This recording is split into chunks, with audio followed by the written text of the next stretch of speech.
சுனந்தை கர்ப்பத்துடன் பெரிதும் வருந்துகின்றாள். தேவரீர் தயை செய்து கருணை பாலித்து அருள வேண்டும் என்று வேண்டினார்.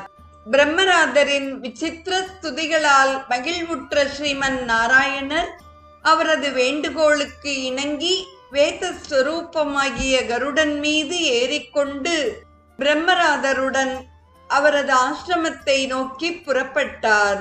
அப்பொழுது குடைப்பிடித்து சாமரம் வீசி உபசரித்தார்கள். பிரம்மா, சிவன் முதலான தேவர்களும் சனகர் முதலிய மகரிஷிகளும் பின்தொடர்ந்தார்கள். சகல வேதங்களும் கட்டியம் கூறின. மக்களை விலக்கிக் கொண்டு முன்னே சென்றார்கள். சுகர், சௌனகர் முதலானவர்கள் ஏ தாமரை கண்ணா, ஜெய ஜெய என்று கோஷம் செய்தார்கள். இம்மாதிரியான வைபவங்களுடன் லக்ஷ்மியின் பத்தியான நாராயணன் புன்னகை கொண்டு ஸ்ரீவைகுண்டத்தில் இருந்து பிரம்மராதரது ஆசிரமத்தை அடைந்தார். அடைந்ததும் பிரம்மராதர் பேரானந்தம் அடைந்தார்.